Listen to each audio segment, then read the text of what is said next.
Yeah, I did it with him a while ago. I wonder when that was. He's got Yeah, I've been trying to. Damn, this couch is come off. Mate, it's the best. We bought this.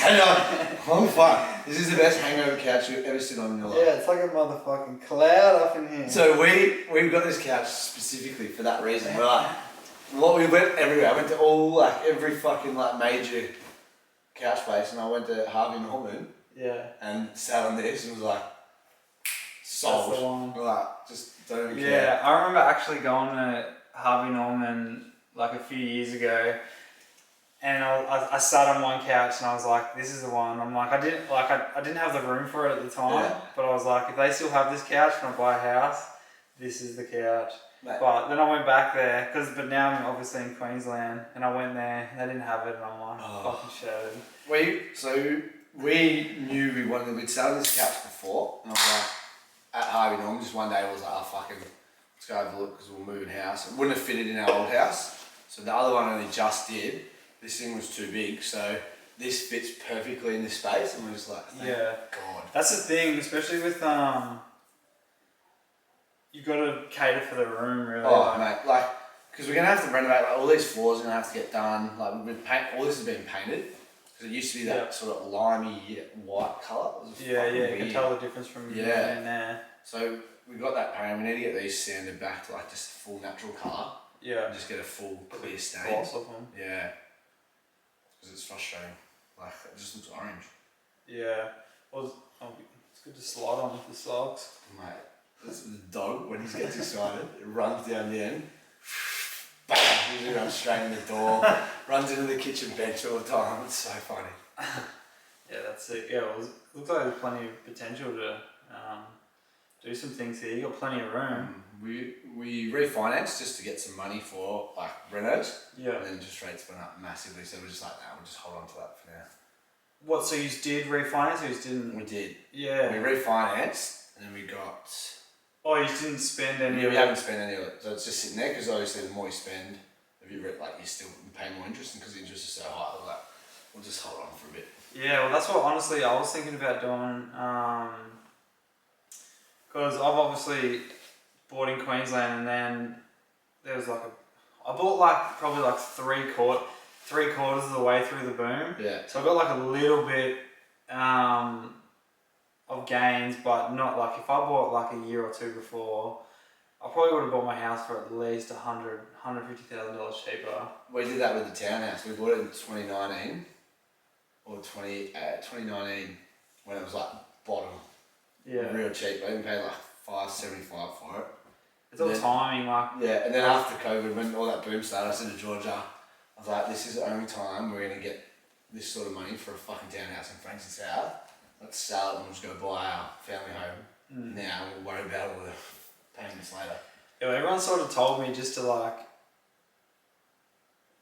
off or something. No, just to spend as much as you can, pretty much overreach. 100%. Yeah. Because you end up finding ways to make the payments. Yeah, if it you make a way. Yeah. Exactly. A lot of people seem to do a lot better in life when they're sort of thrown in the deep end. You know what I mean? Mate, this has gone up. We were paying $1,200 less when we first moved in than what we're paying now. Fuck. Interest. We were paying an extra $1,200 a month in interest. That's ridiculous. Yeah. Because all that shit happened to me, but when I got mine, I got fixed rate, and I was only paying 2% or something. Oh, mate, something ridiculous. But that was a fixed rate. But I didn't realise, when I was speaking to my mortgage broker, I didn't realise that fixed rate was only for a certain amount 2 or 3 years usually. I was like, I'm sweet. And then it goes from 2% to 5.5%, and you're like, your things just doubled, and you're like, what the fuck? Yeah. I thought things were gonna. Yeah, I thought that was forever. Yeah. She's like, I've told you this 5 times, and I'm like, not very well. Yeah, I'm like, I just don't fucking listen. Selective hearing. 2%, yeah, sweet. Yeah, sold, done. Yeah. Draw it up, let's go. No, we ended up just off the townhouse, so we ended up making $250K off that. Fuck yeah. Which was good, which gave us a solid deposit for this, and then still fucking expensive. Yeah, so obviously you plan on staying here for a while. Yeah, this will be the family home. This will be a 10-15 year project plan thing. Yeah, unless obviously something comes up. But yeah, you've got plenty of room. Once you do inside, then you got to do outside as well. Yeah. And then you make the outside an entertaining area. So the bedrooms are done. Like we just put fresh carpet, like pretty much straight away before we fully moved in. We got carpet done in all the bedrooms, and painted all the bedrooms. Painted like sort of some of these main areas. Or we did. Like I got a friend to paint it all. And then we're gonna do the floors. So we got the money from the refinancing, and I'm just like, no, maybe just hold on. We'll play it smart for a bit. Yeah, that's why I plan on doing that. I wanted to do that this financial year, cash out refinance, and then buy. I wasn't even going to renovate. I was just going to renovate with my own money and then just buy another place with the money that I can get from that. Plus, I haven't decided whether I want to buy a place in Melbourne or another place in Gold Coast, because it would be nice to do 6 months and 6 months, like 6 months Gold Coast, 6 months in Melbourne. So then I can still. Right. That would be sick to do the summer here. Yeah. And then the winter and whatever the other. And dry season. Yeah. But I don't know. I really haven't decided yet. Like I like it down here. And like it's good. I get to catch up with everybody. But I feel like thinking about money, like I'm better off probably buying like another apartment like in Burleigh. 100%, yeah. Even if I just got like a 1-bedroom apartment in Burleigh. And then, because that means that when I'm down here, I can easily Airbnb it and out. Well, more people are moving up, not moving down. Yeah. So everyone's going up north. And I've got so many friends down here. I've always got a place to stay. Like if I want to come down. 100%. And that means it's good as well. Like if any of my friends or family want to come up as well, like I've got a place for them. Yeah. I actually had a bit of a dodgy situation because I got my house on Airbnb. Yeah, I remember I saw you putting up. And the other night, someone tried to book, but as soon as they tried to book, it come up like potential, like a high risk of partiers. Candidate or something. Yeah, just like a high risk of partiers. Yeah. But I was like, the dude hadn't. He only just made the account. He's like, I only just made the account. Because he's burnt 6 other ones. Yeah, maybe. But I was like, whatever. I'm like, but they didn't even give me, Airbnb didn't even give me the chance. They're just like, nah, you can't have this person.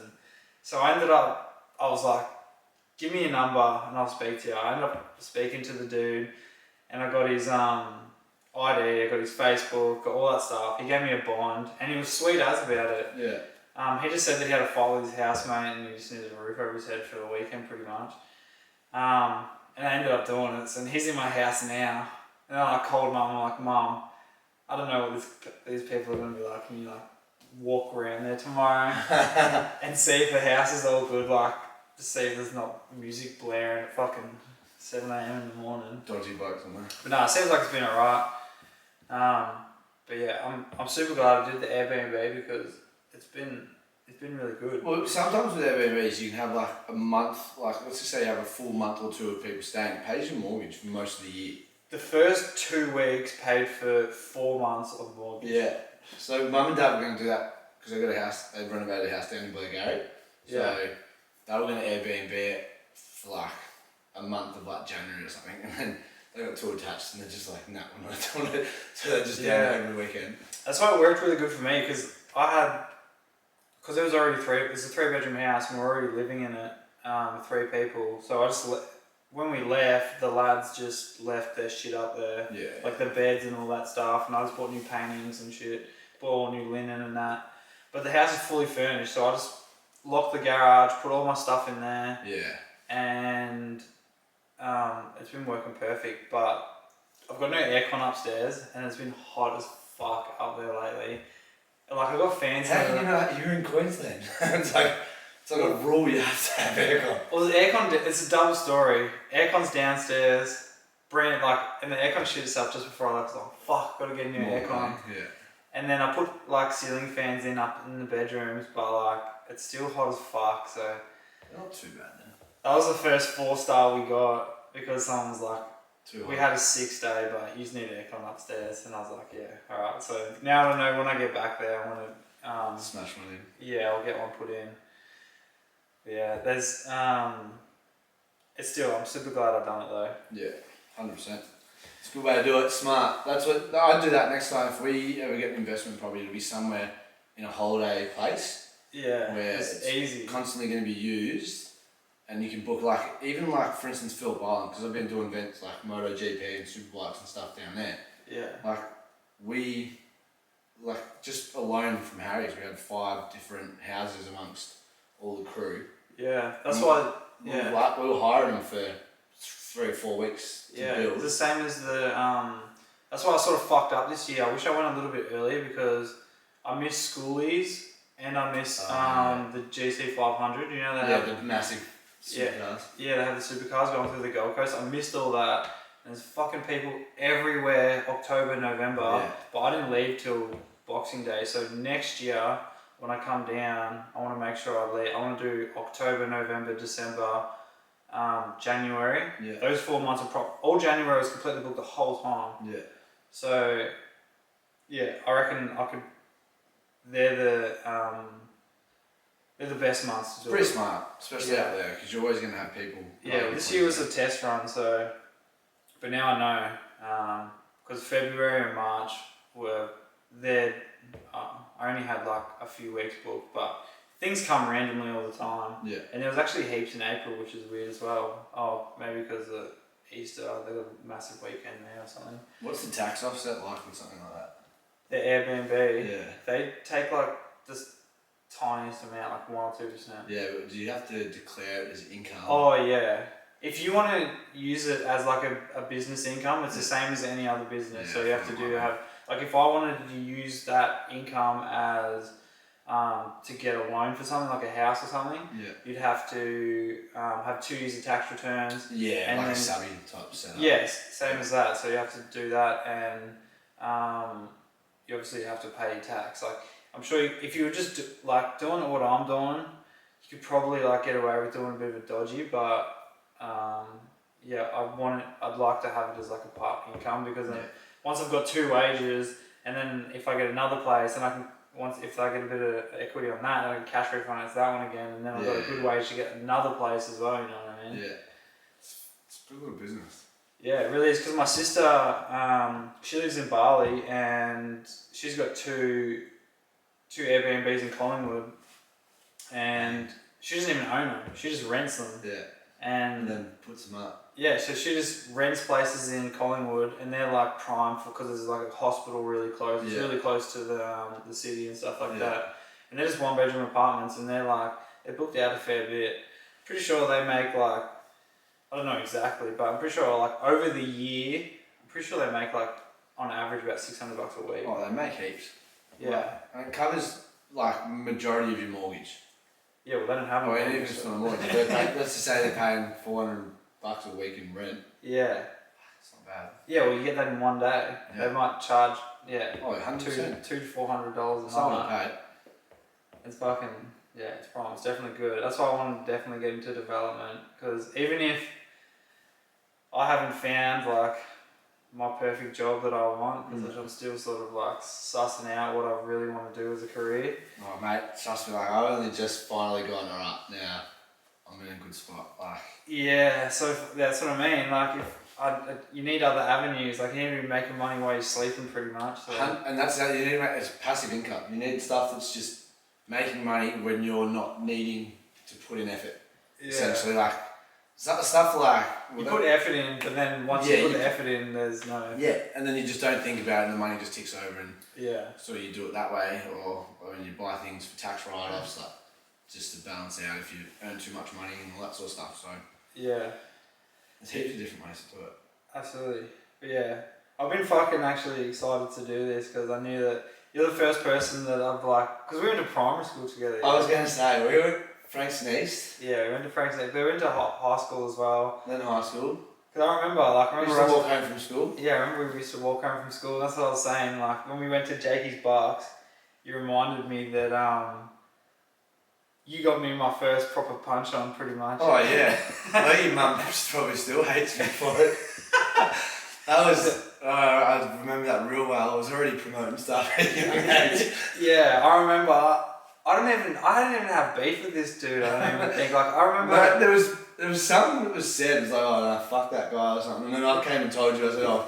No, something happened before this. So like something happened in class, and I remember we're in woodworks class, and like something happened, and I remember like hitting this dude in the head with like a rubber mallet. Oh, And then it was sort of like beefing, and then as soon as it got to lunchtime or something, I was in the lot, I remember. yeah, you were fucking like, I was like, there's a fucking fight happening or something. Pull round the whole school up. And I was like, once that's happening, like, I'm in, you know what I mean? Like, I don't want to be in, but I'm in, you know what I mean? I remember like the bloke was talking smack, and then I said to you, I was like, he's talking smack. And I was like, I was like, he said he's ready to go, if you're ready to go. And then I remember walking, because I was on the complete opposite side of the school, and I had the whole following there was like half the school following us to the other side of the school, and I had all that time to be freaking out. So I remember walking there just like fuck, and people were telling me this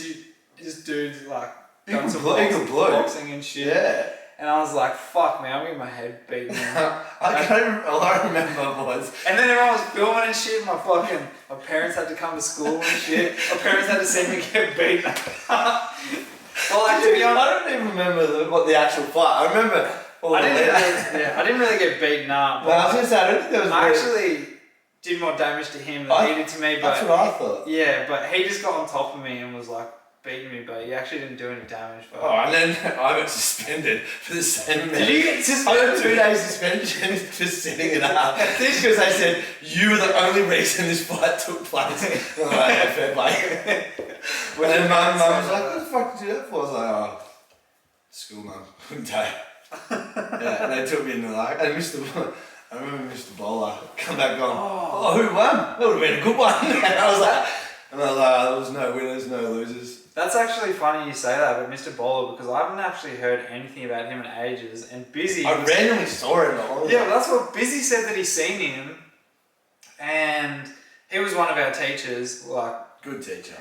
And he was like one of the sports teachers or something, but he's seen Busy, and he was like apparently he's like full changed his life now, and apparently he was apologising to Busy, saying he's like, I'm sorry the way that I treated like you and your mates and stuff like that. Like I was going through some shit with my girlfriend and all this stuff back in the day, and like it was full apologetic, because like I remember he was a bit of like a smart ass asshole. Yeah. Like he was. It was real good to me. I had a good relationship, probably because I was a smart ass. Yeah, but he was like, I remember he was a bit of an asshole to like some people. And yeah, he was full apologising to Busy, saying like he was sorry the way that he was. But I think he's just gone through like that part of his life. And Busy saying, he's like, I love seeing him now. He's like, every time I see him, like we have a good chat and shit. I don't reckon he recognised me, but I've walked past him a couple of times. That's what he was saying. He's like, you should do a podcast with him. And I'm like, oh, that'd be interesting. And then like Sweden was the best teacher. He was just who knows what that cunt was doing back in the day. Mate, he was a party animal. Like some of the stories he would tell us when we were in year 12, we were just like, I don't know if teachers can tell us these stories. Yeah. Do you remember any of them? Yeah, one of them very well. One of them he was telling us.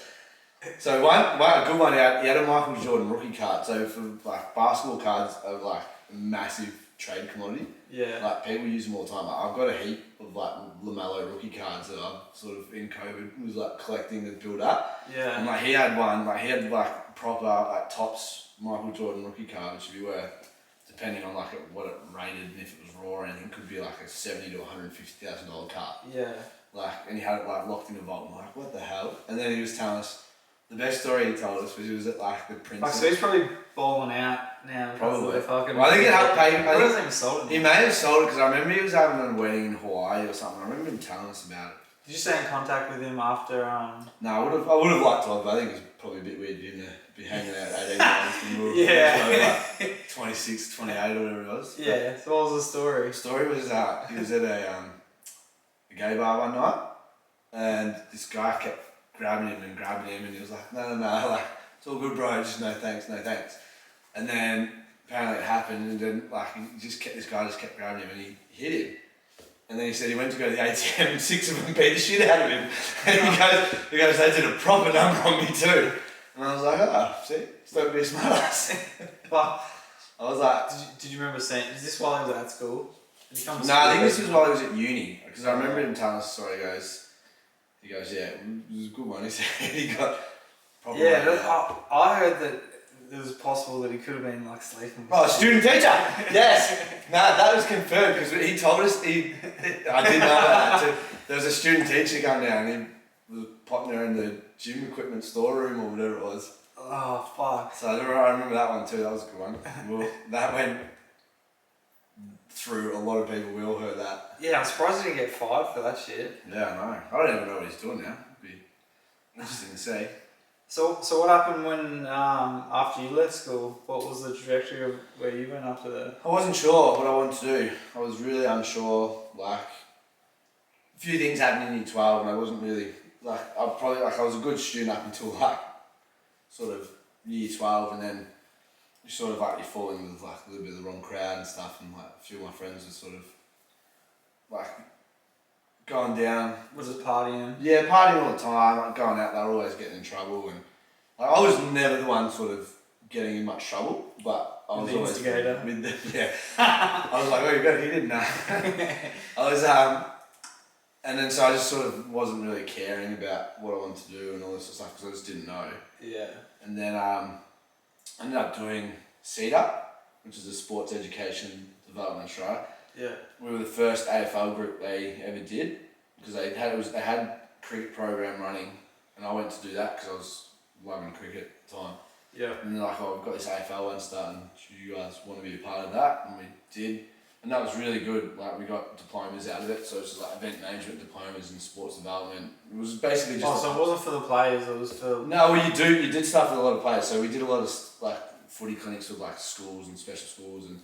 Like we did a lot of like event running, like so I ended up doing like a charity golf day and things like that, and I knew that I sort of loved that aspect of it, and because I was 18 I was working at Long Island Country Club at the time, in the bar and doing all that sort of stuff, so I was loving doing all that sort of stuff and hitting golf balls and... So my ex-girlfriend, she's like a pro golfer now, and she used to play there all the time. Which one? Montana. Oh, the Strauss sisters, yeah. So they used to come down with the old man all the time, like midweek, hitting on the range. Like, these chicks are better than half the blokes in this place. And they were like, just watching her and just swing. They were going, and the old man was really nice because they were always at the club. So I was working there for 6 years, so I was there for a long time. Yeah, my dad used to actually play there too back in the day. Yeah, my old man's been, so that's how I got the job. My old man's been a member there since, for like 30 years or something. He's a life member. Yeah, he's been there for a long time.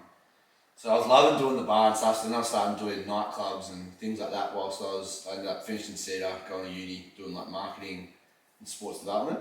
So just sort of doing that. Do you enjoy that? Yeah, I did, but like I was starting to get like, well, I was working all the time and it's like wanted to travel, didn't really want to stay at uni, but it was like, oh, I kind of want It's hard to enjoy your career when you're having so much fun, like partying and stuff. Like, you always just like choose. Or for me, like I chose that over everything because I was like, this is so fun. Like, why would I pretty much invest in myself and try to get my career going when I'm just having so much fun? And I was trying to do both. And the good thing about like working bars and that is like you were working while everyone else was partying, but it was still fun. Yeah. Like, because like you didn't necessarily think of it as much as work.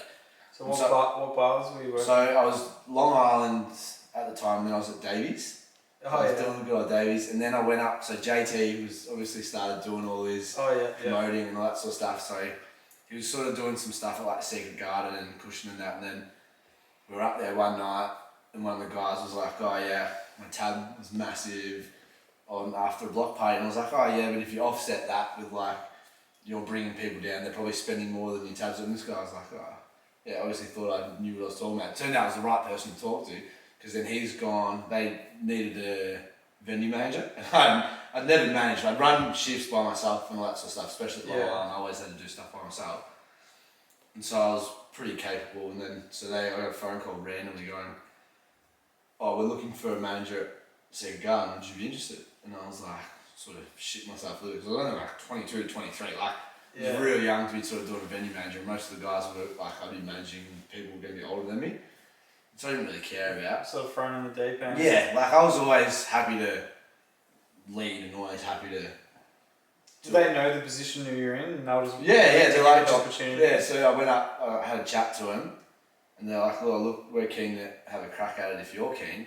And I was like, they're just like, tell anyone you haven't managed before. And I was like, yeah, sweet, no worries. Dude, who were the? That was Hodsy, who's now one of my best mates still. Who's it? His name's Hodsy. Oh yeah. So Hodsy, he owns Barmer Park Winery now. Used to own Cushion Secret, Lux, It's loaded. Metro. They own a winery. I think you got some cash. Yeah, well, like they own like the restaurant to the winery. The winery's sort of, but he has to do all the wine tastings and do that. So it's a contra thing, which is really good. Now he owns a horse farm, has like heaps of race horses and stuff. So Yeah. but he's just still the best person. Like he's just a great fella, and so I sort of was under his wing for years and was So he was sort of your mentor. yeah, pretty much. So I was doing that, but then because in that scene you start meeting everyone in like the Melbourne nightclub scene and you just like Sunday nights was our Friday night. Yeah. And so like we just let loose. Like we'd work until sort of midnight at Secret, and then we'd go over to Garden. Go over to Cushion. Yeah. So because Cushion went till 3, so we'd go to Cushion till like 2, or if it was heaving, we'd stay till close. Then we'd go from like 2, we'd run over to Lux for like an hour because Lux went till 3, and then cross So the you road. work Friday, Saturday, Sunday, Yeah. and then I'd go work out after. Wednesday, Thursday, Friday, Saturday, Sunday. So Wednesday, Thursday I worked at Metropole, which is next door to Garden because they ran like a restaurant during the week. And then I'd work Friday, Saturday night while still living in like Frankston South, so driving to and from work. And Sunday nights it was like on, and because I'd just been out, like I'd come out of like a 4-year relationship as well, and then so I was like in sort of prime form, like just ready to just go out and party and just meet people. Distraction, you're just like, Yeah. I'm not even going to deal with this, I'm just going to get fucked. Yeah, so every Sunday night we'd go that, and then we'd end up at Port & Co. Yeah. And so this was old Port & Co before it moved to Greville. It was on Chapel Street, the upstairs, and like we could get away with murder. Like we could do whatever we wanted. Yeah. Like just like there'd be a line down the stairs. What, it's sort of like Revs or something? I've been to Yeah, Quantico. kinda. It was kinda like that, but it was almost like probably a better crowd, I'd say. The music was really good, but literally I could do whatever I want. Like they'd be a line down the stairs, and I'd be like, I'd see the doorman, I'd be like, oh, Joe, hi. He'd be like, how many? I'd be like, 15? He'd go, he'd be like, mate, there's heaps of people there. And I was like, well, do you want me to go through the back door? I was like, fucking hurry up, go around the back. So then you'd walk. 15 people. Yeah, so I'd walk up the back, up the ramp to the back door. We'd walk down the stairs through the kitchen, and on the bar staff would look at us and go, how you going? And then like we'd go in with the managers, and then we'd just end up getting all these drink cards and stuff. So they give me like 50 drink cards, and I'd just be like handing out to all the staff and like everyone we bought. And it was just every weekend. Like, So they're not even really making that much money off you guys even being. not of us. No. Oh, the amount of shots and stuff we still would have bought, but like it was more like with hospitality. What you'll learn is if you are managing venues and other people, like, because they'll come to see they'll you. come. We'll look after them. Yeah. It was the same thing. It was like the Melbourne hospitality scene is so Connected. yeah, connected. You sort of know everyone, so you can pretty much get in anywhere you want. You can like. What do you mean, as in like all of Melbourne, or like St Kilda's just like connected, or? Nah, St Kilda to Chapel Street, even the CBD. So like it's Yeah. almost like a triangle. We didn't like we didn't really venture over the river. It was more you'd sort of stay this side. Unless you know a few in the CBD that you could sort of do what you wanted at. But basically it was like St Kilda, Chapel Street. You sort of all knew each other and looked after each other. Yeah. And because like staff would work, you'd have the same staff working between the venues as well. So like, because their hours are different, they'd be like, oh, they'd work till Secret until 12, and then they'd go work at Port & Co or something. Yeah. So, and then you sort of knew everyone, you'd go between Circus, 161, like it was just intermingling, like everyone knew each other. So it was an interesting scene to be a part of. Like I just saw... You got any memorable stories that... Oh, mate, like there's some absolute rippers. Like I saw Justin Bieber front kick a chick over a table. I don't know, like we could have sold that footage and just made. Where was that? This is at Lux. Like one of my old bosses worded me out. He goes, "Oh." What was he doing down here? So he'd come. It was when he came to Melbourne that time. Had like a boat party, and he was doing some recording stuff with. Or did he try to go out and just be indiscreet? Nah, like we knew he was gonna go, because Sky had found out early, one of the boys that runs Lux was sort of hosting him. So we knew that he was going to come. Yeah. Because it's all my guards. Like, all the guards that work at Secret, it was all our guards. So, like, I knew I could just do what I wanted. So I was like, we heard after work, we sort of jetted down to Lux. Went in, like, there's all these people trying to, like, get in his area. Like, he had this, like, private thing up the top where we always used to sit. So I was like, boys, how are we? Walked straight into that section. Just standing there, like, having a drink with, like, managers and those sort of things. And he was hammered. Like, you know, there was a full bottle of Jack, a full bottle of Patron sitting on the table. And he's just sitting there drinking out of it. Straight. Yeah, just straight out of the bottle. Like, there was no mixes. And that's an American thing. They don't have in America. They don't have like pre-mixed cans and shit. No. So like, and that was the thing. Like, he was just drinking out of the bottle, and it's weird, isn't it? Oh yeah, he was shit faced. Like, but Why there's don't chicks they have just all pre-mixed trying cans to. But and then because every girl was like, oh baby, so they're all like trying to touch him, and like all over him. He obviously just wanted some space. And this chick was just all over him, and I don't know if it's like a front kick or push, but he's done that. And the table with the drinks on it, and she's just cleaned up the drinks, smashed the Patron bottle, and there's like the Jack Daniels, I think was alright, and they've gone everywhere, and we're just watching them like, what have we just seen? This chick's been grabbed and kicked out.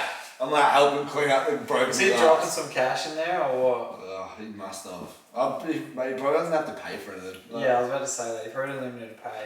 Well, they would have got a full venue out of like even just rooms that he was going. Yeah. So they would have, like, it was packed. So that was, and like, I just remember the next day thinking, geez, if we had that footage, it would be unreal. And then did you have it? I didn't look over it. Like, I'm sure Sky would have it. Sky probably still has it.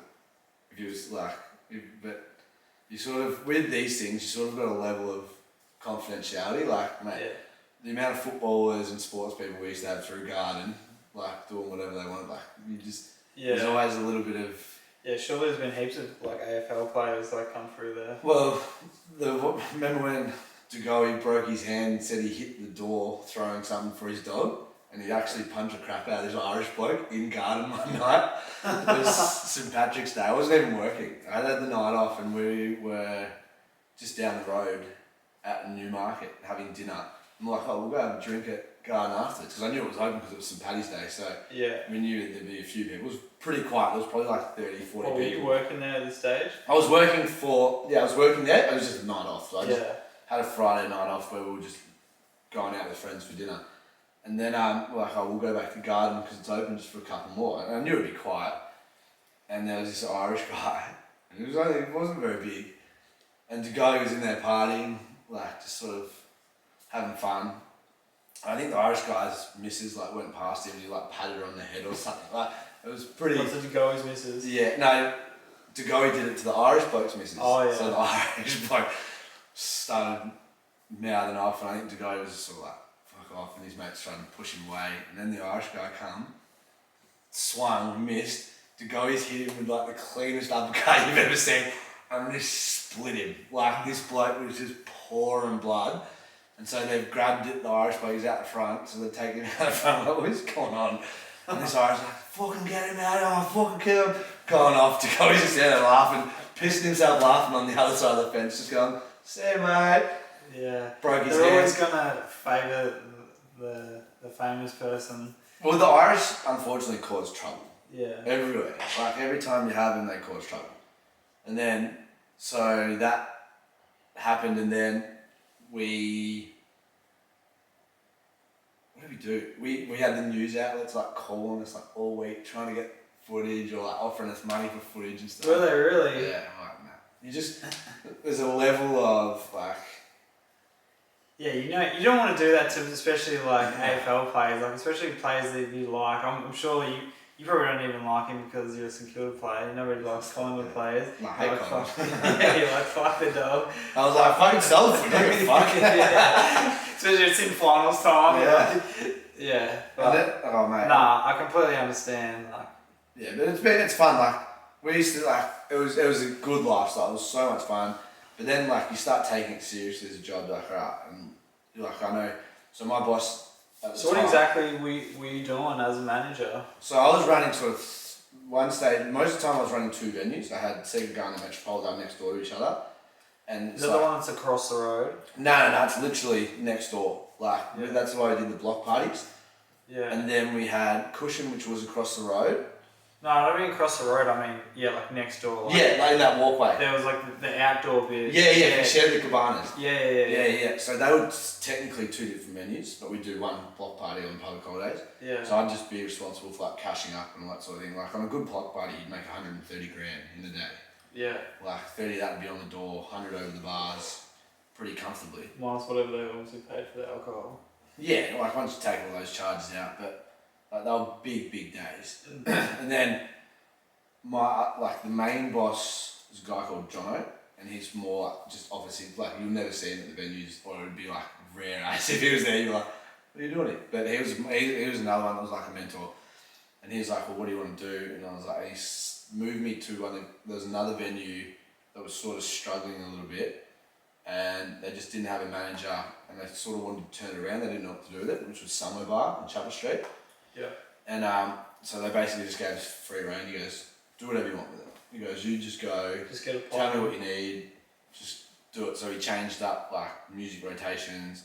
We sort of did our own little renovations. I had another guy with me who's really keen to sort of do things, and we just got that going, and then that thing was pumping. Like, What was that place called again? it's called Samo Bar. It can only hold like 110 people. I've heard of it. I don't know if Pumps. I've been there. Yeah, like you'll hear the music. You walk past and things blaring like that. Us. And it's like before revs, so everyone would come here and go to either 161 or revs because it was like in central. Yeah. And then I was like, sort of, not like I got over the partying thing. I was like, alright, well, I can run venues, like, and I think I can do it better than most. Like, I know what works. Like, it's weird. I knew if something was going to work and if it wasn't going to work. Like, I could tell if things weren't and worked. Like, I would never ever. You're going to procrastinate or No. going like, fuck, is this going to work? I'd never do a cafe. Yeah. For instance, cafes, it's too high risk. You use a lot more effort for smaller reward. So you've got to pump out X amount of coffees. Takes you how long to make a coffee? And you got food and stuff, and if people can fuck food up, you can't fuck drinks up. And that's the thing, but food as well. Food takes long. You've got all these overheads that come with food. You've got wastage. You've got all this stuff. With a bar, let's just say you've got a bar with no kegs. I can buy a Corona for $1.20 or something a bottle. Flip open the lid, make $9 Yeah. on that bottle. Like make $8 on that bottle in 3 seconds. Like no wastage, no spillage. You might get the odd broken bottle. Yeah, nobody's complaining about how much it costs because that's just normal. Exactly right. So, in fact, you make it $8. Even if you're making 6 or 7, you're still making For doing nothing. 67% on top of what you've done. Fuck all. Like all you've done is open it. You've been the in between. So, I was like, alright, well, I got approached by some blokes who wanted to open a bar. So I was like, yeah, cool. I'd definitely be interested. As an owner operator, and sort of do my own thing, and then we started South, which was good fun. Like, Was that already open or did you? No, we got a venue. One of the partners found a venue in Richmond, and we obviously paid. It was really cheap rent for Richmond, so we're like, yep, cool. It was a shout. It was like an old fireplace. They used to sell fireplaces there. Yeah. So we had to like full gut renovate, put in grease traps, everything. Like probably cost us, I think it was like 500 or 600 grand by the time you open, and that took sort of 6 to 12 months to sort of build. And Was that any out of pocket for you or? Oh well, you put in like it's all divided like how much share you want. You pay an X amount of dollars, and then so if someone wants more shares, they pay more money, and then you just divvy it up on what's contributed. So how many blokes was there? Too many. So there was probably like 6 of us, I think, at the start. 6 or 8 shares or something. 3 of us had sort of 60% between us, and then the rest sort of had little small ones, like little small percentages and those sort of things, just, I guess, to be involved, have a bit of fun. Yeah. And it was good. It was just like, it was, in hindsight now, it's too many people, too many voices, too many opinions, people that don't really know hospitality that want to be like, oh no, I want it to be like this venue or this venue. It's like, well, you can't. Like that's not what we're doing. Especially if they've only got a 10% investment. Yeah, and that's exactly it. So surely if people are only putting in that amount, they don't really have much say. They just take what it is. Like if, like, well, when you've got say 6 blokes and like someone's got 20, couple got 15, couple got 10, there's a few 5s. So let's just say, like everyone sort of wants to agree on things. Everyone wants a venue to be another venue. Like you're like, oh, this venue kills it. We want it to be like this. So you kind of want your own identity. You've got to identify what your demographic is. You've got to identify how you're going to draw people in, and you've got to identify what sort of product you're going to sort of put out. So the one rule that I sort of follow, which I hate saying, but it fucking works, like pretty venue, pretty food, pretty drinks, bring pretty people, and pretty people bring everyone else. Yeah. And it's such a shit way to look at it, and I hate saying it. Yeah. But that's how I've never actually heard that, but it is true. So it's like, that's sort of something I sort of coined one day when I was just like, mate, you just make everything bright, make everything fluffy. Yeah. Like, back in the day... Well, if you've got an awesome Instagram page or if you've got like Google reviews and Google photos and stuff, because when people do look up things, they're like, oh, this does look nice, let's go check that out. Especially girls, and like you said, girls bring people. Boys used to be the target for every hospitality venue. They target boys because they spend. We completely, like, it's completely flipped. Like, back when I first started hospitality, all people would do, boys drank beer, bourbon, rum, things like that. And then, like, cocktails, you'd barely get blokes buying cocktails. You might get them getting vodka, raspberries, vodka cokes, those sort of things. And then there was like almost this transition period where there used to be like a stigma if boys drank cocktails and girly drinks, like there was just a stigma behind it. And then all of a sudden, like in the space of like 12 months, it just flipped. Like every bloke was drinking vodka lime soda, like fitness and all that started obviously becoming a big thing. So vodka lime soda started becoming huge. Boys are buying more cocktails than girls. Like, and that was just while we were at Garden. So that whole thing flipped a bit as well. And then once that's the last few years. And then now all we do is target the women with the drinks, because men want the same drinks because they just want flavour now. So everyone's about flavour. So you've just got to make a drink like cocktails that taste nice, look pretty. The girls will come. Girls bring the boys. Boys drink like fishes, and the girls still will spend as much as the boys will. Because they're buying cocktails. Because they're buying cocktails. Blokes can sit there and have 2 beers for the same price someone's buying a cocktail. But a cocktail's got 2 shots. So a cocktail's still got 2 shots of alcohol in it. And so you're still technically getting value for money. So say you're paying $15-16 for a cocktail, you're getting 2 shots for $8. You're getting two and a half standard drinks for that price. Everyone looks at a cocktail and goes, oh, it's so expensive. But you're getting a beer that's 1.2 standard drinks.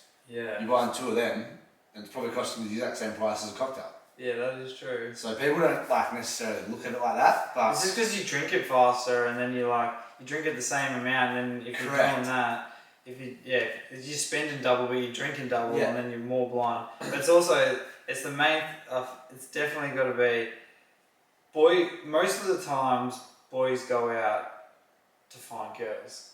And if you got a place that's packed full of girls. Yeah, it's packed full of girls because, like you said, it's got pretty food, pretty drinks, got all the pretty things because girls like pretty.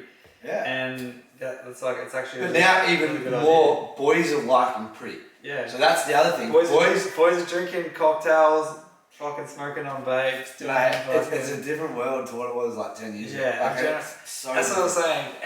Even like our dad's generation, if they seen what the boys are doing now, they'd be like, they're fucking 100%. They're homos. But now they're starting to drink cocktails too. So you're getting even like 50 to 60 year olds now who are ordering cocktails and stuff. Like it's completely changed. And I think there's a lot less judgment as well though these days because it was like back in the day it pretty much was nearly just like, oh, you drink beer pretty much like and you cop a bad rap for it. Yeah, if you don't drink beer. So now, and the other thing too is like to be, like I guess, to make a venue successful, you need it to be where they're going to spend the majority of their money. So every time you go out, you've got a rough budget in mind of how much you're going to spend. You're like, oh, I really hope I don't spend more than $200. And you're like, oh, I'd be happy if I come home and I've only spent $200. Yeah. So you just bring. Yeah. So everyone out, I'll just bring 200 or 100 in cash, and like, this is what I'm throwing. I'm not even bringing my wallet. 100%. And well, you try and do it that way. So if we can get people, so you want to be the pre-drink venue, you don't want to be the destination venue. You want to be the venue that people go to first and spend all their money, and then go where they go off somewhere else and they only spend a little bit of the money, but there's more trouble that follows. Yeah. So if you can be but they have the most fun there. Yes, but if you can be a venue, but if you can create that fun in a pre-drink venue where they've gone, all right, well, when they were having dinner and drinks there, that's sort of going to be 80% of our night's budget, and you start like turning music up and things like that as it gets a bit later, and they start like singing and dancing, you then try and get into 90% to 90 to 100% of what they were wanting to spend that night. Yeah.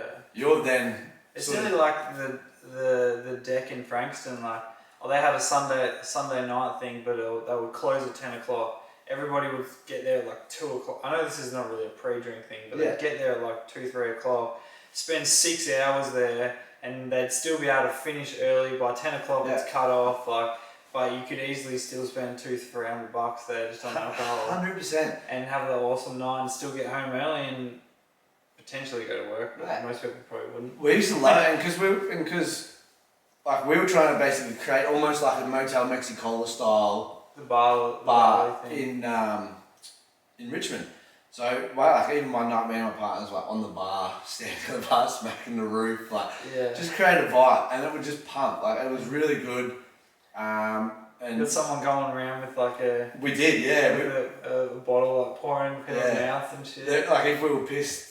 Yeah. Well, it's really if you just got like a bottle of wet pussy or something, like surely that's only like $20. And get a cheap bottle of tequila, mate. We've got tequila contacts, right? So if we buy X amount of cases, we get a case free. So say you get a 3+1 deal. So you buy 3 cases of, let's say, Tromba, who we used to use all the time. You get 1 case free. So we know that it's only going to cost us X amount. Yeah. So we knew that we had like you got 6 bottles to sort of play with. Like realistically, you want to use them to make money. Yeah. Rather than. But you put 1 or 2 out just to exactly make right. Just enough to be like, motherfucker, they were giving us free tequila. Just to create a vibe, but then they'll come back. Yeah. So we used to have the same people who used to come in all the time. That was fun, and it was a good time. And then obviously, COVID hits and those sort of things, and you're just trying to survive and. Yeah. So do all that. When you were starting it, what sort of problems did you like come up against? Oh, fucking heaps. So you got like licensing issues. So you got to go through licensing. Was there like a main guy that was sort of like facilitating the whole thing, and then everyone else was sort of like going off what he was doing, or like? So I was the main one in terms of the management, how it was going to run, food, drinks, etc. All the partners were having a say. One of the main partners, he was sort of running the show in terms of this is what we're doing, this is what we're renovating, everyone's going to help do this, and like, which was good. Like he was good at sort of making people do stuff, and sort of delegating. Everyone sort of knew what sort of role they were doing. Yeah. Like they were builders and stuff, so they were there to sort of renovate the venue. I was there to manage, but I'd renovate in all my spare time. I was down there renovating stuff. So you didn't have much to do in that stage until the shop really opened? I had a lot to do behind the scenes in terms of you've got to find retailers. You got to find like a POS system. For instance, you got to learn the POS system. You got to get Luckily, I had heaps of contacts. What's a POS system? Like your POS is your point of sale system. So it's like what you tap your order into. Yeah. That goes to like kitchen, back, it gives you your nightly reads and everything that comes through that. So you got to pick one that's going to suit you. So there's heaps out there. You got to find one that's going to be the most reliable. Yeah. So and then you got to do the training for that. So this is all pre-venue opening. You got to get all your liquor suppliers that are going to benefit you most. So this is the fun part because they all want your business. Yeah. What's the deal with getting the liquor license? Liquor license you apply for through whichever sort of state, like council jurisdiction. Yeah, Yeah, it can be. It can take longer than you want, and you can get certain licenses. Like ours is what's known as I think it's a cafe license, like a restaurant cafe license, which means you can't sort of have like takeaway alcohol, or you can't just sell alcohol. You have to have the food has to be offered. Yeah. Whereas there's an on-premise license, which means you can just do piss. Unfortunately, that's what you want to do. Which is where you kind of want that. Like you can have an on-premise license but still sell food. Yeah. But it's easier to get the food and alcohol. The food one, yes. On-premise, they don't like really giving out because it's just a booze, but it's just a bar essentially. Drama's gonna happen. You can upgrade from it just takes longer to get it because you'll go through more rigorous sort of questions from police and all that sort of stuff. So that was it was standard process. It takes 6 months or something. Yeah. Really, you give yourself 6 months to get it through. It's a pain in the ass. Yeah, it's just annoying, but it's part of the process. And you've got to meet with all your liquor suppliers because everyone's got different portfolios. So there's so many different liquor brand companies in Australia. Yeah, so where do you get your liquor from? Do you just get it from a normal bottle shop, or do you get it from wherever the bottle shop gets it from? So essentially, there's big distribution warehouses. So they're different companies. So we used to go through a company called ALM. So we just put our order in. They'd have all the spirits in a system. So we just put in our order, but the prices are uploaded from your distributor. So from your liquor contact within a certain company. Like for instance, Bacardi. So Bacardi might have Patron, might have all the Bacardis, but then they might also have a whole bunch of other different spirits that you're using. Yeah. And then Tromba, for instance, they will buy themselves. We're just going directly through Tromba, but they upload your prices into that distribution warehouse's system to give you your pricing. So everyone's got different pricing. No one's got the same based on alcohol, how much you're using. Like for instance, someone's created a pretty good system that you can get everything out. Yeah, but there's a couple of competing ones. There's another company called Paramount which do the same thing. But then you'd have Diageo, which would have Johnny Walker, Smirnoff, Bundy, those ones, and then you'd have Brown Foreman, who used to have Herradura. What else do they have? Southern Comfort. All these other ones. So you're taking bits from everywhere, but you want to get the best prices from everyone. Someone, if they wanted to have their own bar, the price is that much different though? Yeah, because you do deals. So if they know they're going to sell a heap of tequila through us, they'll give us a good deal on tequila. Yeah. And then you try and go, all right, well, we'll make you our house pour as well for our rails. So your rails are your standards, your vodka, your bourbon, rum, tequila. They're your 5 standards that you use all the time. So then you try and do all that, and you just run deals with them, and you just bargain. You go, all right, well, if I'm going to use you for the next 6 months, I want a good price. And they're like, all right, we can do X, Y, and Z. Yeah. And I was like, my one rule was I never sign contracts. I'd tell you what I was going to do, and I'd do it, but I don't sign contracts. Because if you sign a contract, you're locked in. Yeah. So I could chop and change whenever I wanted. If I didn't feel like I was getting... So people were still making deals with you without signing 100%. Yep. They give me the pricing that I want. I just said, I'm not going to sign anything. They might be but then you'll get a company that comes let's say Bacardi. Well, they might find someone cheaper. Yeah. Well, let's say Tromba, for instance. Tromba might come and go, all right, we want to be your main tequila port, knowing that we're doing margaritas, all that. So we go, all right, we'll give you half our cocktail list. We'll make you a house pour tequila, and we'll market Tromba. So then Tromba will go, all right, we'll give you 20K. We'll give you 2 frozen mug machines or something just to help get you guys started and lock it in. So it'll be all right, well, I'll make sure that we're with you for the next 12 months. Yeah, well, that's good. If they're invested in you and they're giving you shit. And that's how it works. So that's how venues, mate. Some venues. How do you sell it to them? Well, they know roughly what the area is like. They've been in the industry. They know who they're dealing with. So they're investing in you as well. They're going off what you think's going to happen. And for instance, if it doesn't work, then if we're not signed into a contract, they can sort of cancel whatever they want. But some venues, let's just say when the Albion opened, they'll get 200 grand from let's say a Bacardi or Smirnoff, just to lock in like a 3-year deal of port, because they know they're going to make $1 million out of them, so that 200 grand's nothing. So heaps of venues in Melbourne just get pumped full of cash from suppliers because they want to. Like imagine through COVID they would have spent all that money and then they wouldn't have been able to sell nothing. Oh mate, COVID. But I still all those pubs and stuff would have. They'd have heaps of cash in the bank, surely. Yeah, yes and no. Some like the ones that didn't make it through. You had to get creative in COVID. Like we were just doing like take home things every now and then, but all your You stuff. guys are still open. We weren't. Oh, we did some like delivery service stuff and those things just to try and pay some bills. Yeah, we did. We do not anymore. Like they take 30%. Do they? So it's like unless you're making.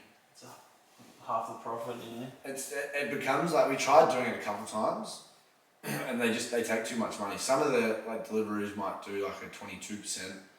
They take 30%, and then what is that? What? How does Uber Eats even work? Do they take 30% of your profit and then they take 30% of the total bill? But who gets the total bill? But then the driver, what does he just get? That's distributed from them. Yeah, but that's what I'm saying. They get they obviously get a certain amount. And they say the delivery is $5 or whatever. They obviously get more than $5 for delivery. Some of them won't for like just like little short trips like in and around Richmond, because most of them you only had like a 5 kilometre delivery radius or something. Yeah. Like so. Well, in Queensland they don't have that. You can say in Gold Coast I can order something from Brisbane. Not Brisbane, but something that's like half an hour away. So say I'm in Labrador, which is like North Gold Coast, and I can get something from Burleigh, which is 30 minutes away, but the delivery will be like $25. Yeah. See, they might do it a bit more down here, but when we were doing it, it had to be within a 5 or 10k radius. Yeah. And so and they were taking 30%. It just was a lot of effort, and your kitchen wages, wastage, all that sort of stuff, it adds up. So you're not actually making money. You're doing it for the sake of doing it. And your food quality drops because tacos, for instance, it's easy for a taco to have too much sauce, and then if you've got a shit quality tortilla, it just splits. So they're trying to eat it, and it just falls. Or it's just soggy, or or they go in the back of the car, it's moving around. So you lose the quality of your food. So it's not really good for your marketing. It's not really good for people. Go, oh no, we had their food, it was shit. Yeah. So how did you go with the food? Did you always want to be like a Mexican style joint? Or? Yeah, no, we did. We always wanted to. Just chops and changes. Like you just change menus up every sort of 3 to 6 months and play around. But so you just do change the menu up a fair bit. Yeah, and you change the style. Even if you're getting like really good feedback and stuff like that. Okay, if we know there's something that's killing it, you just roll it over. Yeah. But there's some things might be seasonal, all that sort of stuff. But yeah. So what's the main dish? Just like tacos, nachos. Yeah, tacos, all those sort of things are your main ones. Like we do these like Mexican fried chicken bites, which are really good. Yeah. They sort of smash. We used to do a beef rib, which used to go really well. Yeah, I'm spewing. Like we couldn't do that. I would have fucking loved to get a meal. Now they stopped doing Sundays. Literally just stopped doing Sundays. It's just used for a private venue now and on Sundays. Sundays, mate, there's no one, unless there's a big sporting event, there's no one in Richmond on Sunday. It just made no sense. We're being open for the sake of being open. So you just got to weigh it up. Test trial that. Yeah. So you just got to weigh it up. You just go, right, well, is there much point? So now the staff are taking a bit of control, and they're like, no, we want to do a Wednesday night Mexican trivia night style thing. Yeah. So they've started doing that, and we just had our first one. It was like only 25 people to start, but that's probably still more than people still. Yeah, that's probably more than what we still would have made on a Sunday, and we're paying extra wages on the Sunday. Well, was that a trivia night? Yeah, that was just Wednesday night. About? Just a general weekly trivia thing. I went to a trivia night not long ago. It was like a Rick and Morty trivia night. Rick and Morty. Yeah. And that was at Sporting Globe in Morty Alley. Yeah. And it was fully packed, bro. But once they get traction, it pumps. Yeah, and then not only that, they had the host was like real interactive and like he was like really good. And that's the key. If you've got a good host, they'll come back every week. Like my cousin actually does a lot of trivia. He works in head office for Bunnings, but he does trivia because he loves doing it so much. He's real charismatic. Loves it. Absolutely loves it. Like the people come every week for him. Like, he's got a lot of, he's got a good chat. The dude that was doing ours, I was like looking through his thing, and he wears like a tutu and like a red shirt. Like he's like looks really like you can easily tell that he's the dude. Plays guitar and shit like that as well. Oh.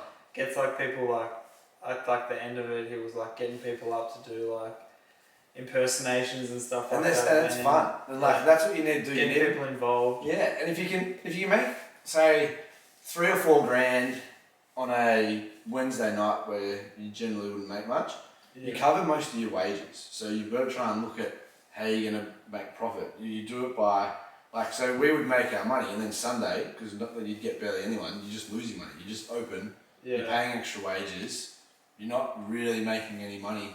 Did you guys have any, like, minus nights, like, you always, there would be heaps of weeks that you won't make profit. Yeah. Well, then you won't make profit at all. You'll make enough to cover your bills or something. Yeah. But then you might get that one big night that. Yeah. Maybe like grand final day or something, you can do 60 grand over a bar. Yeah. Like, it's just money for jam. Like, like having a bar is all good and fun. Like, it's sort of like you need really good business partners for starters. That's how one. How long has it been open? 4 or 5 years.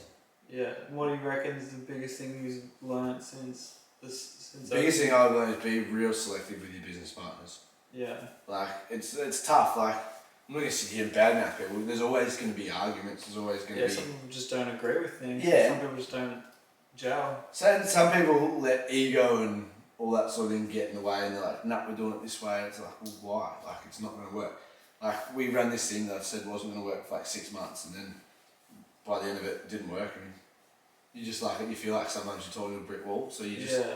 You really need to be like. So I'd say I'd never go more than 3 business partners ever again. So, are you down to 3 now? No. There's still heaps involved. I'm not really involved as much anymore. Like, it's sort of lost the romance of it a little bit. Yeah. Like, it was all good and fun at the while. Well, like when I'm working there and stuff, and when I can control the situation, I like to actually be in control because then I know what's going on. Yeah. Like, whereas now I don't work there. It just, like... So what's the goal for you now? Well, at the moment I'm at Harry the Hirer. What's that? So we do like all major event infrastructure. So like every basically marquee structure and stuff you see at the F1s or at Melbourne Cup, they're all ours. Like, can you just hold that thought? I really need to take a piss. Yeah, go if you want. I'm fucking busting you. I'm just gonna fucking pause it. Actually, I'm just gonna let it go. Where is it, Paul? Go down there to the right.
Yeah, sorry, I was just like, fuck it, I just need to let it out. No. Can't sit here and fucking starve yourself. Yeah, sorry. So it's just in major event infrastructure, and we do a lot of private events and stuff, so like it's really up my alley. Like, work with awesome people. It's just, and it's such a good industry because you're working with every major sporting organisation, You're working with some of the most powerful families in Melbourne. Yeah. Like, because we essentially, we call them marquees. Some of them are like your standard soft top white PVC style marquees. Yeah. But then a lot of ours are full glass structures. That Okay. like, you got to spend a bit of time building them. yeah, so I do the selling of them. So I deal with the client. I go, right, well, why don't we do this, this, and this? When we've got furniture, we do signage, we do productions. You sort of cater for. We're almost a one-stop shop where you don't really have to get out like external suppliers involved. Yeah, we have a full custom warehouse. Like, basically, you can drive through this street in Brooklyn, and it's just Harry's factories, like all down, like on both sides. Like, they ended up just before COVID, they bought I think it was Target or Kmart distribution centre, which was like one of the biggest ones in Australia. And they were going to have everything under one roof, but then COVID hit, so they sold it. But so somebody can come to you and be like, I need this, this, this, and this, like literally anything. Like, I want this marquee that's fully set up. I want couches in there. I want alcohol in there. No, not alcohol. So it's only infrastructure and like what can make a thing, like it can be furniture, lighting, any sort of production-based elements, like from like LED towers and all that sort of stuff. Like, they usually buy BYO or they've got their own like alcohol thing. Yeah, so we're not caterers, we're just infrastructure. Yeah. So people, like for instance, like one of the big, like we're at the moment doing a job for like a real powerful family in Australia, and they want what we call our atrium, which is like this big glass marquee.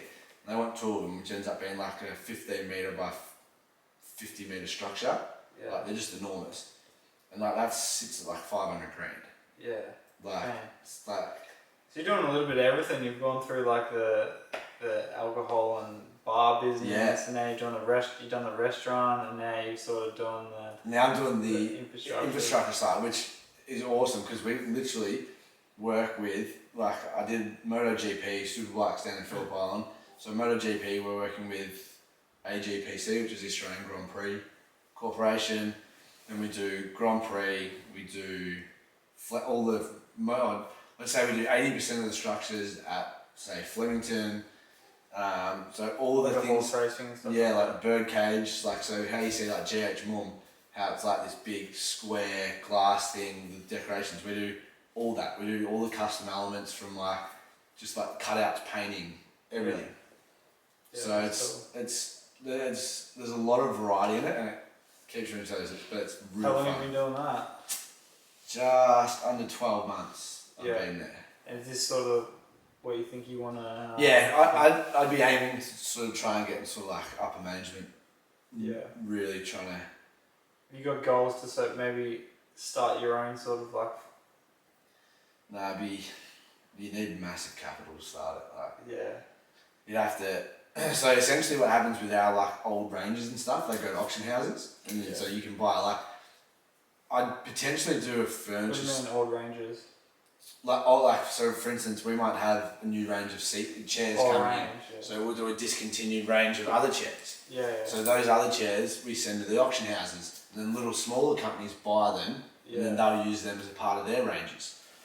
So, like for instance, like everyone, like any sort of event hire business sort of has bentwood chairs, for instance, which is the most common wedding chair you'll ever see. Yeah.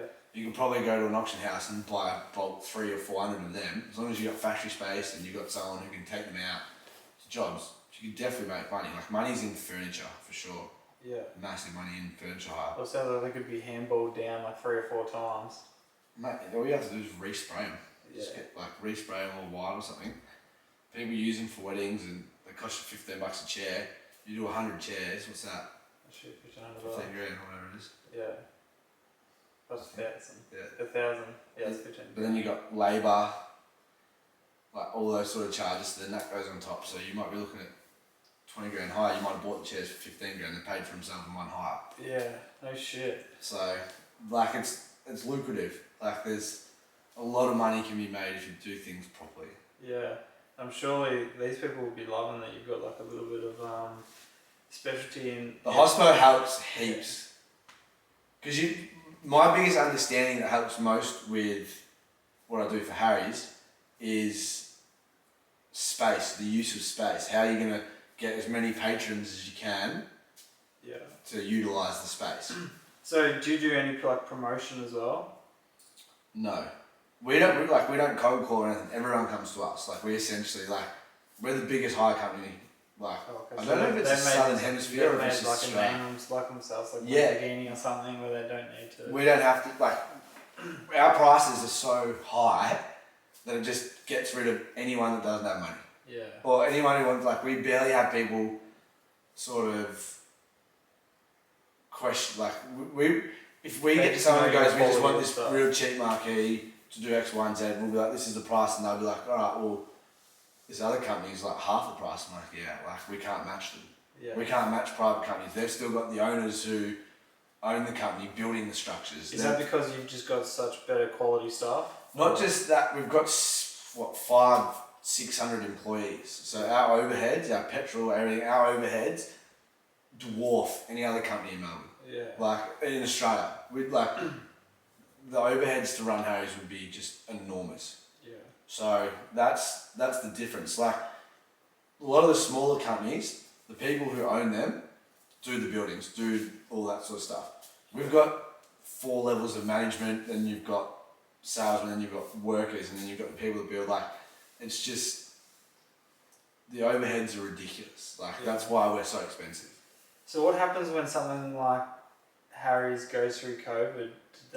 When they've got all these massive overheads, do they have to let people off? Yeah, so a lot of people sort of either got put on a certain program or probation sort of thing. Yeah, or just all government payments and all those sort of things. So those things would have helped a lot. A lot of people would have just been told you don't have a job or we just can't have you. And then the other thing that probably kept Harry's alive through we did all the COVID sites. So all those marquees that everyone had to drive into. Oh yeah. All the big 15. So you were still working? Yeah, well some of the guys were. This was obviously, I went there after COVID when they were rehiring again. Yeah. And yeah, so they survived. COVID, the Victorian government pretty much kept Harry's in business. Yeah. Well, if you do things right, they were giving money out. Oh mate, the first thing that stopped was the F1. So that was the first thing that affected COVID. We'd done the whole build, and the day that they were supposed to do the first practice was the day that they went, nah, COVID's done, and apparently all our staff were just standing around what do we do? Which track was this at? This was Grand Prix, Albert Park. Yeah. So that was when that was the first thing that was affected by COVID in Australia. Fuck. One of the teams that had COVID, so then they cancelled it, and then that was it. And then that was what sort of started the whole COVID thing. Shit. So how was your COVID experience? I actually went and did a trade. Did you? Yeah.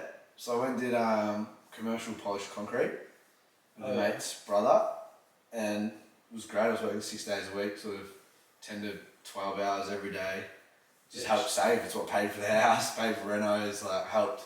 Yeah, it really helped me out too. Yeah. It did us, COVID did us a lot, it wasn't a good thing, but it helped sort of tick off a lot of things that needed to be ticked off, because luckily for us, because trade was still operating, there was only a 2-week period where all the job sites got shut down, but I was lucky that my mate's brother literally called me and goes, do you want a job? And I was like, yep, and they were paying all the union rates and all that, all that sort of so it was big money, and it was just worked out well. And then, so I was originally going to be all right, I'll just start my own business doing polished concrete. But for me, it was just so mind-numbing.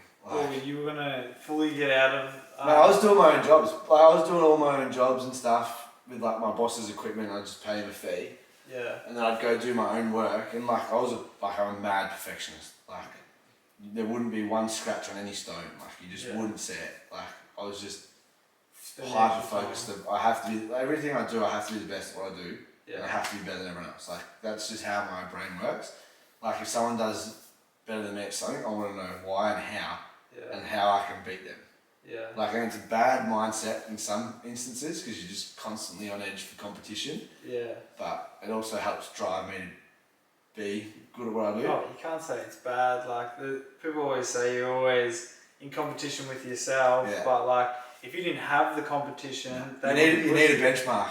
Yeah, 100%. That's even just like saying like I'm motorbike riding today. Like if you're riding with shit people all day, like you're not really going to get any better. But because there's 100 people at the track and there's all these other people, you know that there's a higher standard to go, and you want to chase them. You don't want to let them pass you. 100%, and you're just constantly like on the edge. So even like when you're playing golf, if you play golf with shit people, you generally probably play shit because you don't really care.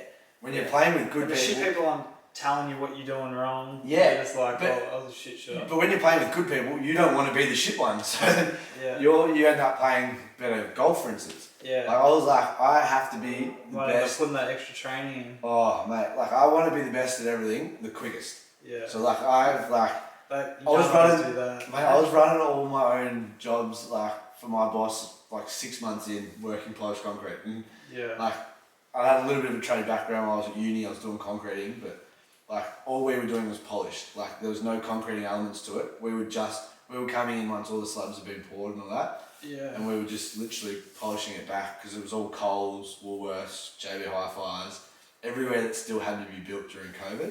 Yeah. So it was good. So we had work. Oh, so you weren't doing houses, you were doing like... No, we were doing big commercial. Like that's the only time we did houses were like little side jobs that I would do.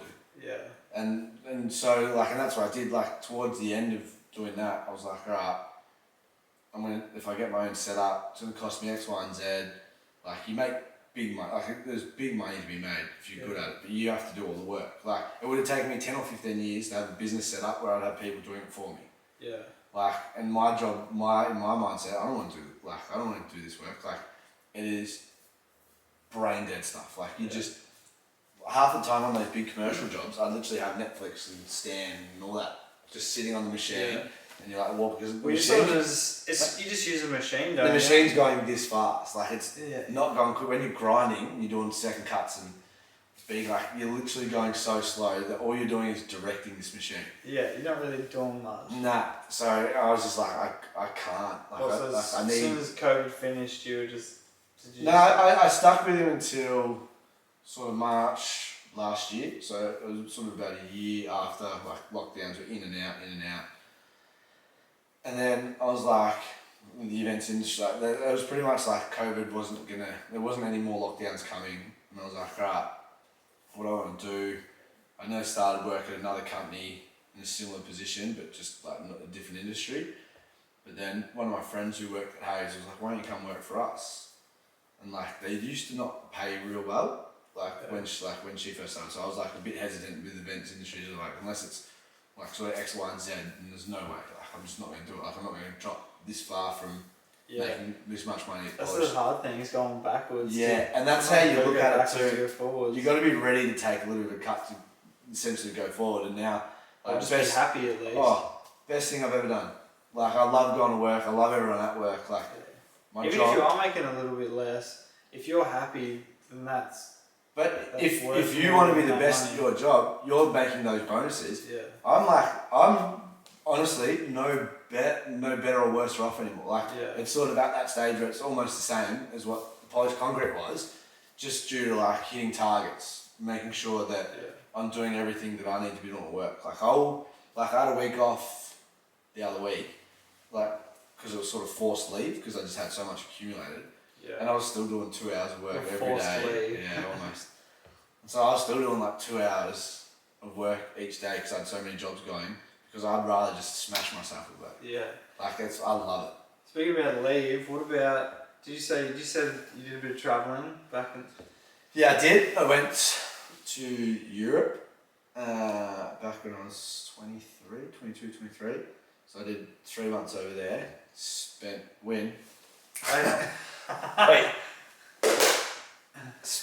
a bomb. Yeah. So what was the plan to go over there? Just like experience party. Launch and annihilate. Yeah. Annihilate. Just myself. I think I was drunk. I think I worked it out. It was like every day for 6.5 weeks or something. So what did you just do over there? So running with the bulls. Yeah. That was like the start of the trip. Yeah, we'll explain that. I've had a friend do that. I've even thought about doing it. Best thing I've ever done in my life. It is. Because I know when you do running with the bulls, you can be like right at the front, so you might not even see a bull. 100%. You choose where you start on this course. So where were you? We started on Dead Man's Corner because it's fun. So there's a start, and then it comes and it goes round this corner, and then it straightens and goes to the stadium. Yeah. So we started on Dead Man's Corner because that's where all the bad shit happens on Dead Man's Corner. Yeah. Because the cobblestones that the bulls are running on, and if they slip, they like turn in the corner, they fucking take you out. Oh, so they're doing like the dog. Oh yeah, they're fucking doing that, like drifting. Like you got a 1 ton bull drifting this corner.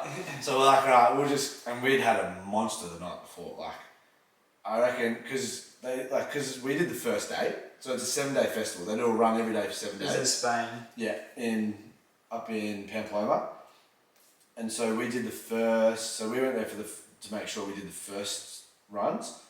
The day before is the opening ceremony, and you're in this town square, shoulder to shoulder. One person moves, 50 people move. Like you cannot move. Sangria's fun everywhere. Like it was the best party I've ever been a part of. It was insane. The whole kids are out until 11 o'clock at night partying. Yeah. Like it was just mental. Like you're wearing fully white. You're covered in sangria, so you're pretty much wearing red. There's tables and stuff there. Yeah. Like there's restaurants and all that. There's tables in the square, but this is full jam pack. Like different bars. You just going bar to bar, and everyone's just like. Are you waiting there just for a drink? No, it was pretty good. Like you'd be walking around with 3 bottles of sangria. It's cost you €5 or something, or not even. Yeah. And you're sculling that, and you're just buying it to throw. Let's just smash it everywhere. Yeah, I reckon we got back at like 2 a.m. or something to like half a zan and try and get to sleep so that we would get up. And we had to be up at 5:30. So we don't want Eating a zanny at 2 a.m. and having to get up at 5 a.m. is the worst idea ever. Worst idea. One of the boys was just going around giving them to us all so we could actually try and get some sleep because we were just peaking. And then, the 5:30 came and we're all just like, oh yeah, I was going, maybe we should do tomorrow. We're like, nah, it's opening day. If we don't do it, we're not doing it. And we're like, right, sweet, let's go. And then so we went down there, and trust me, as soon as you get there, you're just like, poof, I'm awake. I know what's happening. And then like, how many bulls actually run through there? Oh, it's like 6 to 8 bulls, I think it is. Oh no, sorry, 8 to 10 bulls. And how many people? Thousands. Like, how many people do they clean up? Oh, it just depends. So what happens is you can get what they call a rogue bull. So the bulls run together, but because there's so many people can run in front and they'll cut some of them off. And if a bull gets cut off from the rest of them and it's by itself, it doesn't know where to go, so it stops. And so you listen. So yeah, that's when it stops, and then that's when it starts going. And that, like, these aren't capped horns. Like these are you're getting horned. You've got to be real careful. And so you hear the cannon go off, which releases the bulls, and as soon as you hear the cannon, your heart drops, and you're just like, everyone's just fucking. You're like, fucking run! And you want to, like, the aim is to sort of get to the stadium and be in the stadium. Yeah. So what happens to the bulls when they get to the end? Wow. So if you hear another cannon, it means there's a rogue bull. So it means like that sort of lets you know that there's something's gone down. There's a bull going around just fucking people up. So we started on Dead Man's Corner, and I made so short, and I was on the right hand side, so I made sure I had someone on the left. So it was like, if anything's gonna happen, I'm pushing you in front. Like, I don't fucking know who you are. I don't care who you are. You're getting romped. Pushing a little kid. I'm not getting romped. No, there wasn't really a kid. So I was like, just grown. Oh, is there an age limit? I don't know. I'm not sure. I mean, I'm sure there's probably like 16-year-olds or something to it. Yeah. But as long as someone was copping it, not me, I didn't really give a fuck. Like, I was surviving this thing. And then, so they caught us just down, and then once they get past us, so they run into the stadium. If you can't catch up to the bulls, the door's closed, so you just don't get in. Yeah. And then, so some people start right at the front just so they can get into the stadium, and then they get booed and all that by the crowd and stuff because they see them as pussies and all that. They didn't even see bulls. No, until they get in there. Yeah. And then what they do is they release juvenile bulls, and the juvenile bulls run around and they've got capped horns and they're just like flipping people and. Are they really? So people are getting fucked up. Yeah. So when in the stadium, when they guide the big bulls through and out the back, and those bulls are used in the bullfights that night. So they do bullfights in the night time, and then the juvenile bulls are released just for a bit of like traditional fun. They run around and these things go. Like I didn't make to the door. By the time the bulls passed and all that, it was just like it wasn't me. Well, so the bulls passed you. Yeah. You're running like 3 feet away from it. Like you're running, you're just hoping, just like. Don't. So there was people next to you getting mauled. No, because ours were pretty good. They're sort of running together. So if they won't just maul you for the sake of it. The only time you get mauled is if the bull's alone. If the bull gets separated, then you're in strife. So the bulls actually ran past you. Oh shit! Yeah. Like, and you just like you can hear it, and you just hear it rumbling. When I was thinking about doing it, I was like, I'm gonna be that cunt at the front that gets called a pussy because I don't know. Like, oh, dude, I couldn't. That's why we couldn't. We didn't want to do that. We didn't want to get booed and all that. So like we started on dead man's and we'll try and chase them up and get. I'd have to be drunk if I was doing that. I wouldn't do that sober. No, we were still pretty lit and not far, I reckon. So there was like that was hectic. And then that week too, they had one of the bloodiest days that they've ever had in the history. Did you see anybody get smashed? No, I not personally. I saw the aftermath. So I saw the video. So they film them every day, and it goes online. And we ended up leaving there, like on day 3, and went up to San Sebastian. When we went to San Sebastian, we were watching the bull runs from the previous day, and like day 5, what had happened was. They'd had this bull run go through and they got to the stadium and people were slowing down, walking into the stadium.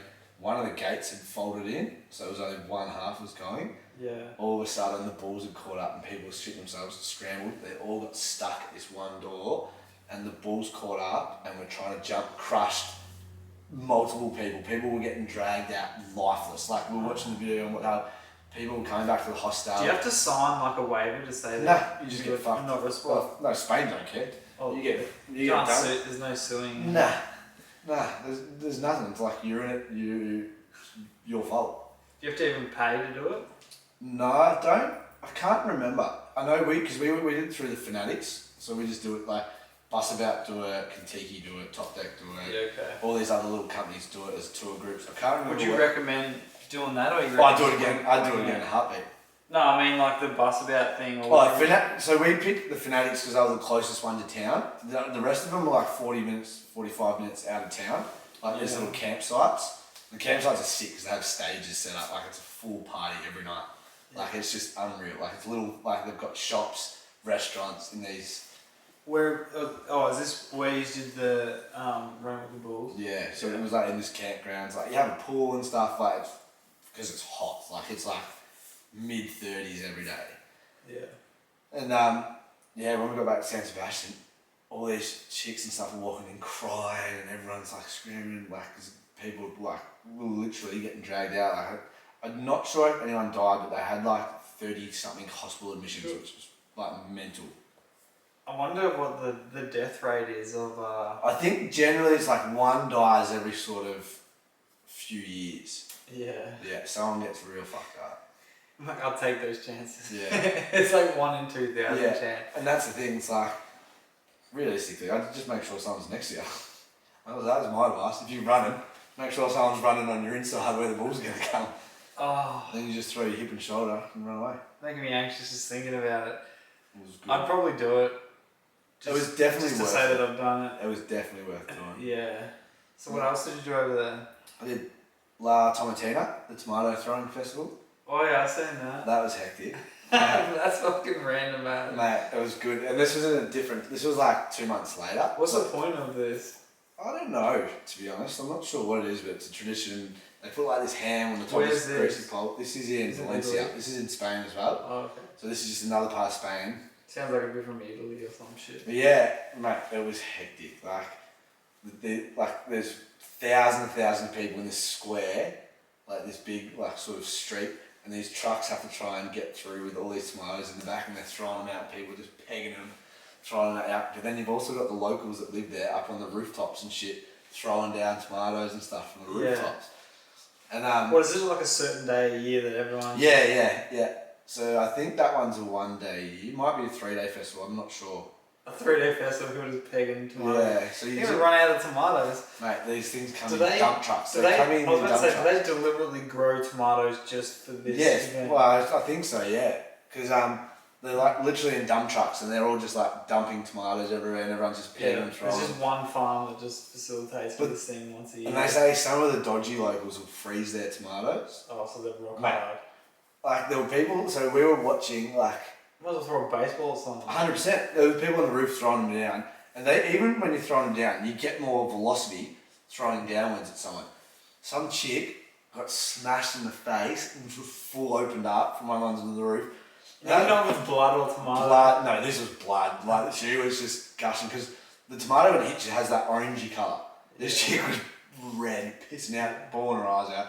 People like chicks are crying and all that sort of stuff. And so I was like, fuck this, I'm gonna start targeting all the ones on the roof. Like I wasn't even throwing them down. I was throwing them down and I was catching them. Like this is when I was like peak cricketer at the time. And I was just launching them back up at the people on the roof.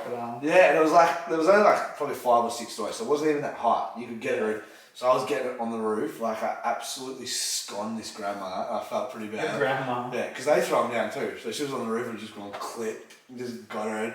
Like they sort of clapped You're getting paid to play, grandma. Yeah, and like so I was like, fuck it. If they're happy to throw these at people, I'm just have one. So I would have thrown them over like the ledge so that the house would have been there. I would have thrown them over trying to smash windows and just really trying to do damage. And then there was this bald bloke who was up there, and I remember all of a sudden. Like I'd thrown it and then he'd put his head up at the perfect time and just went smack. I absolutely cleaned him. He's like looking and he's clapping and he goes and I was like yes and he's like. How does it work? Is there just like a sectioned off part of the town? Yeah, it's almost like fenced in. How big is it? Oh. Well, it's just free range inside this fucking. Yeah, basically they try and get this ham. Is there anything going on there? Like people's shit's getting destroyed, like people's houses, people's shops. Like. No, there's like big, almost like protection on all the buildings, on the building fronts. Yeah. And it's like in the town square, and all the building fronts have like these big, almost like tarps. Yeah. Like the see-through, like meshy ones. Yeah. So it sort of protects everything. But there's like a ham on this greasy pole, and like people try and like do like human pyramids to try and grab it, because if you grab it, you're like a hero or. A ham. Yeah, like it's literally like, so it's like come a on. up there. Yeah, it's like this big bit of fucking what they call leg. Come on, at the top of the thing, and they're all trying to get this down, and yeah, it was an interesting festival. But then afterwards, the locals will be out thing with hoses, and they hose you down and stuff, because you come out with a tomato, and they're like, so you just everyone just like fucking. Yeah, everyone's just. No one escapes without getting hit. Oh no, you get hit. Everyone gets hit. How many people do you reckon are in the like what? How big is it first? It's not that big. It'd be just like one street or yeah, like one cobblestone style street, probably like 2 cars wide max. Like, and I'm talking side by side, 2 cars, and it probably goes for like 50 to 100 meters. Yeah. And you probably got 10, 20,000 people, maybe more. Maybe it might be 20 to 30,000. I'm not sure. But it is like you can't really move. You try and find little gap spaces where you've got a little bit more room to move. Yeah. Just so you can get your arm loose. People just like grab a tomato. Where are the tomatoes coming from? The trucks. So the dump trucks are coming through and they're dumping tomatoes everywhere. They've got people like with buckets throwing them all out. Yeah. Like people in the trucks. Like so you. Half It's the time, so random. It was random. It's such a weird thing to do. Yeah. It's like a full tradition. It's obviously been going for a long time. Yeah, and like part of it's this tradition. Like it was good fun. They were probably the 2 sort of highlights. I did like their top deck tour. Yeah. And that sort of thing, which was fun. Good to do as a young. Where else did you go? I think so. I was in London, so I went to the EPL and stuff in London, which was like my dream. Yeah. So I did like London, Croatia, English Premier League, the soccer. Oh yeah. So that was sick. Like I went and saw my team, like which was fun. We did. Yeah, I'm not big into soccer. No, I love it now. Like, I don't know why. I'm English as fuck. Yeah. I don't know, like I love everything English. I don't know why.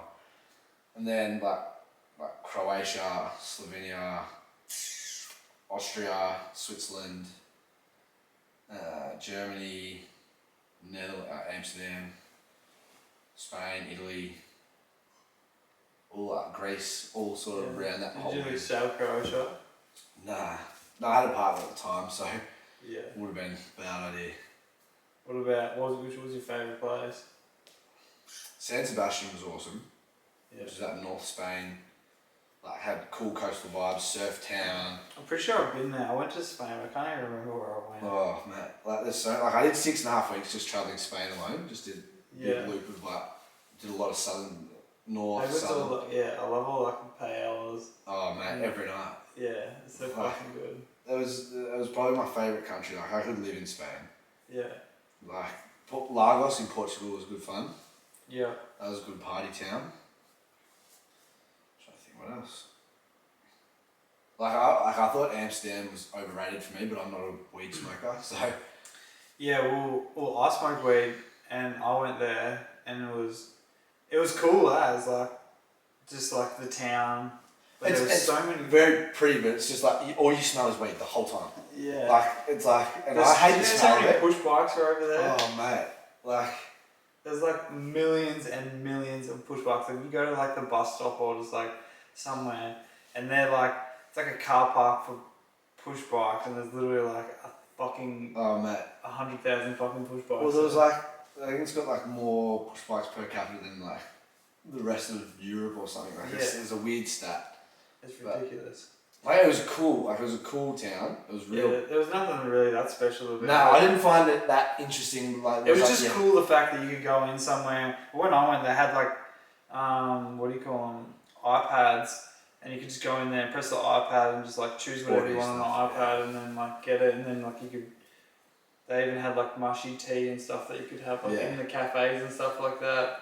Yeah, that was like it's pretty cool that you can just do it legally and like you can just sit in. Amsterdam's a novelty, so it's like the novelty of being able to do something you're not allowed to do. Yeah, and like going to the red light district, and like I remember like. Oh, did you go to a sex show? We went to one of them with the top deck that went on. That was so awkward. I didn't go to a thing. I didn't go to a sex show, but I like walked past. I just walked past the red light district, and it's real weird because it'll be like a 10 out of 10 in one, and then the next one will be like 1. 100%. You're like some of the hottest girls you've ever seen in your life are in a window, and like, yeah, and what they're the just hell? like, come in. Yeah. They're just like doing these. He's like, ooh, me. And then the next one will be like absolutely like they just literally pulled a bum off the street. Yeah. And then naked, literally just in the window. It was definitely full on. I was only there for like 2 nights, I think. Because this was right before I was going to the Tomato Festival, because it was like the end of my Top Deck tour. Oh yeah. So, and then we'll go to Valencia like the next day. Yeah. So, I'd had a solid, 2 months by that stage of just solid partying. By the time I went to Amsterdam, I was like, nah, it wasn't about it. Good chill. But no, it was good. I think like the rest of that's just sort of like the usual Southeast Asia and all that sort of stuff, but. Yeah. I think a good thing about with having a Mexican bar, I got to go to Mexico with one of my tequila suppliers. Oh yeah. So that was mad. Where did you go? So we went to Guadalajara and Mexico City. So Guadalajara, you've got all the agave fields and all that where they make tequila, and like you watch it, and that was cool. That was really fun. How come they bring you over there? Because we sold a shitload of the tequila. Well, they would just bring you. This is like a. This was a part of an incentivized trip almost. Yeah. So it's like, alright, well, we'll make you our house pour, but we go on these. Like they offer it to you. Like, oh yeah, and then we'll take you with us because they go over it every year. We'll take like you. a taste testing thing. Yeah, and you go and you see where it's made. Like you watch it all. Like there was some Americans there, some Canadians, and then a few of us Aussies. And it was just fun. Like. It was just a really good trip. It was pretty short. I was only over, so I did LA for like 5 nights. I think I was in Mexico for maybe 8 or 9. Yeah. It was pretty quick because I guess they don't want to spend shitload of money. money. That's still a decent holiday. That's still a good holiday. That's 2 weeks or whatever. Like, that's still a good holiday. Yeah, exactly. And like. Do they pay for everything? Pretty much, yeah. All our foods, all that. We got there and we had, so they got this Airbnb. Like with heaps of rooms. Yeah. So we had these sick rooms, but they put tequila all over the Airbnb, like just bottles of it. They had bottles of it in your room, like so. You were just getting smashed every day, but like and that sort of helped. Like now I just love tequila. Yeah. Like tequila's my jam. Fucking love it. Yeah. Well, sweet bro. Thanks heaps for doing with this. I know you got some shit to do, but thanks for that. That was fun, man. That was good.